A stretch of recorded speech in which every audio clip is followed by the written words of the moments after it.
అందరికీ ప్రత్యేక వందనాలు. ఈ సమయంలో పరిశుద్ధ గ్రంథం నుండి ఆదికాండంలో 28వ అధ్యాయం 16-17 వచనాల్లో చక్కని మాట రాయబడి ఉంది. సుందరపూడి ప్రాంతంలో ప్రియులారా చదువుతాం. యాకోబు నిద్ర తెలిసి నిశ్చయముగా యెహోవా ఈ స్థలములో ఉన్నాడు, అది నాకు తెలియకపోయేనో అనుకొని భయపడి, ఈ స్థలము ఎంతో భయంకరము, ఇది దేవుని మందిరమే గాని మరొకటి కాదు, పరలోకపు గవిని ఇదే అనుకుని దేవుని స్తోత్రం.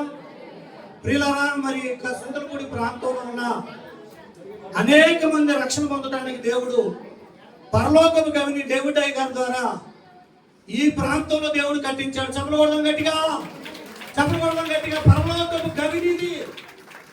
మందిరం అనేది పరలోకానికి వెళ్ళడానికి గవిని గుమ్మం లాంటిది. ఈ చక్కని దేవాలయాన్ని దేవుడు కట్టించారు. మందిరం అనే 4 అక్షరాలను వివరించి నేను ముగిస్తానండి గ్రీటింగు. ఈ మందిరం అనే 4 అక్షరాలు ఎందుకని మందిరానికి మందిరం అని రాయబడిందంటే, మొదటి అక్షరం మా అనే అక్షరం. చాలా మంది మందిరాలు ఉన్నాయి కానీ చాలా దేవాలయాల్లో మా అనే అక్షరాన్ని అవలంబించట్లా. మా అనే అక్షరం అర్థం ఏంటంటే, ఒక దైవ స్వరూపి మందిరాల్లోనే మారు మనసు పొందడం జరుగుతుంది. చదువుకోండి. మారు మనసు పొందేది దేవాలయంలో ఒక దైవ స్వరూపి సహవాసంలోనే జరుగుతూ ఉంది. అందుకని మారు మనసు పొందుట. మన దగ్గరకు వచ్చిన విశ్వాసులు మొదటగా మారు మనసు పొందే వరకు, వాళ్ళు ఎన్ని రోజులైనా ప్రార్థనలో ఉంచి పాపక్షమాపణ వచ్చే వరకు వాళ్ళు ప్రార్థన చేసి, అక్రమాలు కట్టించి ఏకాంతాన్ని తీసుకెళ్లి ప్రార్థన చేసి, దిద్దుబాటు చేసి, వారి పాపాలన్నీ బయటికి తీసి, వారు మారు మనసు పొంది రక్షణ పొందే వరకు మనం పట్టుకొని వాళ్ళు దేవాలయంలో మారు మనసు పొందే వరకు నడిపిస్తున్నా. అంటే మందిరంకి వచ్చిన ప్రతి ఒక్కరికి ఏం కావాలి? మారు మనసు పొందడానికి మందిరాన్ని ఇచ్చాడు దేవుడు. రెండోది ది అనే అక్షరం. దాని అర్థం ఏంటంటే దిద్దుబాటు చేసుకోవాలి. చాలా మంది మారు మనసు పొందుతారు కానీ దిద్దుబాటు చేసుకోరు. మారు మనసు పొందడానికి మందిరం కావాలి, దిద్దుబాటు చేసుకోవడానికి దేవాలయం కావాలి.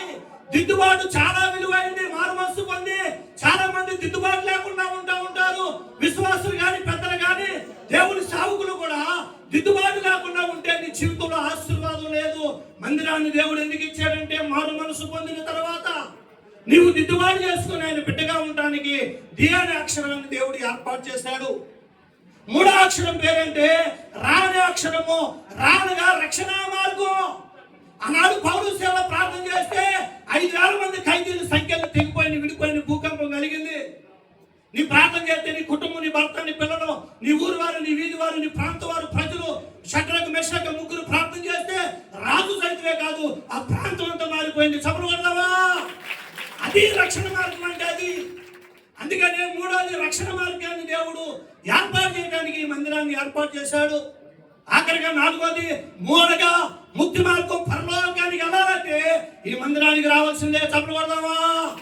పరలోకంలో 12 గుమ్మాలు కానీ, బంగారు పట్టణం కానీ, పరలోకంలో ఉన్న ఆనందం కానీ, సంతోషం కానీ, సమాధానం కానీ, ఆశీర్వాదం కానీ, పరలోకంలో ఉన్న వస్తువులు నీకు కనపడాలంటే ఈ దేవాలయానికి రావాలి బిడ్డ.